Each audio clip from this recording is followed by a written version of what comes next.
नौकरी को लेकर इनसिक्योरिटी। आज तो नौकरी है, अच्छी चल रही है, कल रहेगी या नहीं इसकी कोई गारंटी नहीं है। खास तौर पर अगर आप प्राइवेट जॉब करते हैं तब तो ये इनसिक्योरिटी और भी ज्यादा रहती है। अब देखिए ना, आईटी सेक्टर में क्या हुआ। हमने देखा इतनी सारी हायरिंग हुई, लेकिन कुछ समय से इनका बुरा दौर ही चलता जा रहा है। नौकरियां जो है जा रही हैं और कब किसकी नौकरी चली जाए कुछ पता नहीं है। दरअसल अब कानून भी कुछ ऐसा ही है। कंपनियां जरूरत पड़ने पर कर्मचारी हायर करती हैं और उनका प्रोजेक्ट जैसे कोई पूरा होता है उन्हें फायर भी कर देती हैं।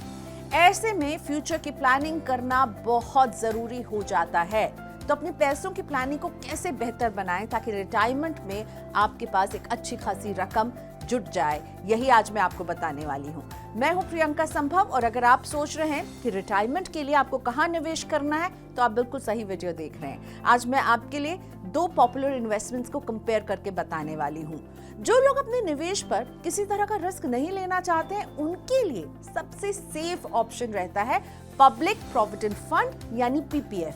बहुत ही पुराना निवेश है, बहुत समय से चला आ रहा है और इसलिए हम लोग इसमें निवेश करने में बहुत कंफर्टेबल रहते हैं। लेकिन अगर आपको लॉन्ग टर्म के लिए निवेश करना है तो म्यूचुअल फंड में सिस्टमैटिक इन्वेस्टमेंट प्लान यानी सिप के जरिए अगर आप इन्वेस्ट करेंगे तो शायद ज्यादा रिटर्न आपको मिल सकता है।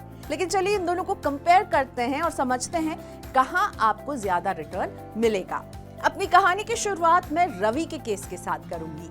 रवि 25 साल के हैं, अभी अभी नौकरी शुरू हुई है और रिटायरमेंट के लिए 10,000 रुपए हर महीने वो निवेश करना चाहते हैं, लेकिन समझ नहीं पा रहे हैं। कंफ्यूजन वही पुराना, पीपीएफ जो कि बहुत सेफ लगता है या फिर म्यूचुअल फंड में सिप करें। तो चलिए रवि की इस दुविधा को दूर करते हैं और देखते हैं कि अगर रवि लगातार 35 साल तक निवेश करते जाएंगे तो फिर पीपीएफ के जरिए कितने पैसे इकट्ठा करेंगे और म्यूचुअल फंड में अगर सिप करेंगे तो कितने पैसे होंगे। तो शुरुआत पीपीएफ से करते हैं। हम मान लेते हैं कि रवि ने पीपीएफ को चुना है।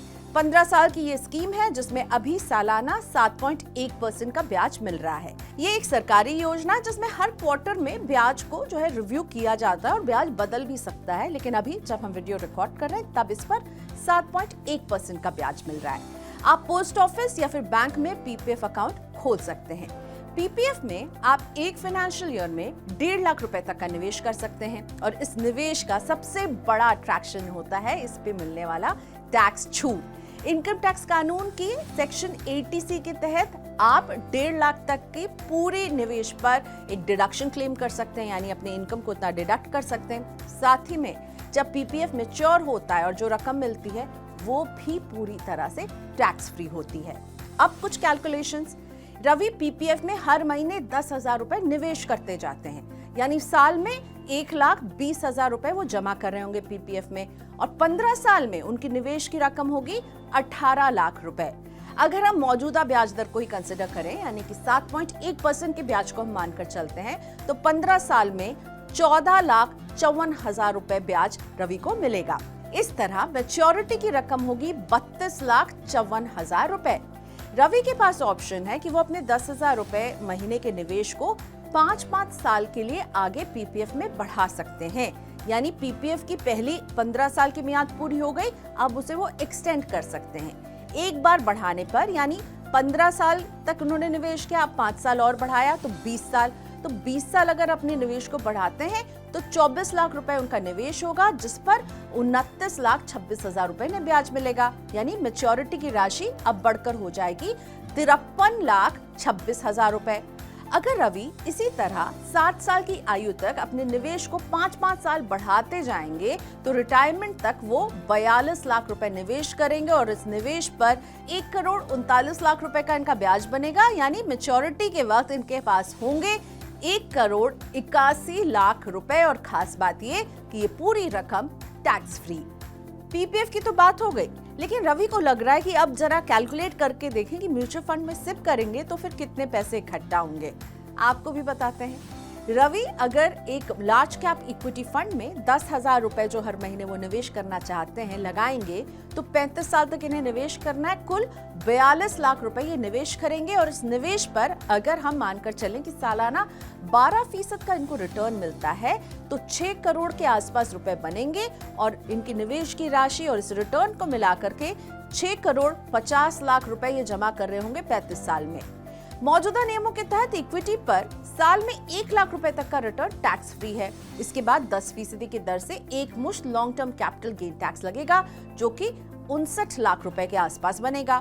टैक्स कटने के बाद रवि के हाथ में पीपीएफ की तुलना में 3 गुना से भी ज्यादा रकम बच रही है, यानी 5 करोड़ 91 लाख रुपए बच रहे हैं।